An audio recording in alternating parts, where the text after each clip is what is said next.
Guys, তোমরা তো জানো সাধারণত আমি এইসব সস্তা বিমানে চড়ি না, তাই প্রতিবারের মতো আমি আমার পার্সোনাল ম্যাগের উপর বসে সাথে আমার টিমমেটকে নিয়ে নেমে পড়লাম এই নদীর পাড়ে। কিন্তু দুর্ভাগ্যবশত আজকে আমরা এখানে কোনো এনিমির দেখা পেলাম না, তাই আমি আর আমার পোত পাকা টিমমেট দুজনে মিলে হালকা পাতলা লুটপাট করে ওদিকে চলে গেলাম।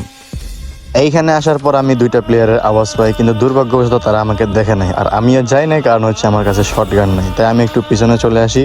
আসার পর দেখি শিওর হ্যাঁ তারা আমাদেরকে দেখেই নেয়, তাই আমি চলে যাই হালকা পাতলা লুট করার জন্য বা শটগানের জন্য। বলতে না বলতে আমি এখানে পেয়ে যাই ম্যাক্স 7। ঠিক তখনই ওই দুই পোঁত পাকা ব্যক্তি সামনের ভেন্ডিং মেশিন থেকে আমাদের উপরে হিটলিস মেরে দেয়। ওরা তো জানে না ওদের সামনে কে আছে, ওটা আমি। আজকে তো ওদের ভাড়াটা বাজিয়ে ছাড়বো, তো দেখো তোমরা কি করে। প্রথমে আমি তাদের একটা টিমমেটকে ফেরাফল দিয়ে ডাউন করে দিই, যদিও এটাকে আমার টিমমেট আগে একটু ড্যামেজ দিয়েছিল। তো তারপর আমি এগিয়ে যাই ওটাকে ফিনিশ করার জন্য, কিন্তু তখনই দেখি যে কি ও আমার টিমমেটকে নক করে দিছে। তো আমার টিমমেট যেহেতু মারা গেছে, তাই আমি দেরি না করে তার উপর রাশ করে তাকে ক্লিয়ার করে দেই, তাদের স্কট বুম। তারপর আমি জলদি গিয়ে আমি আমার টিমমেটকে রিভাইভ দিয়ে দিই।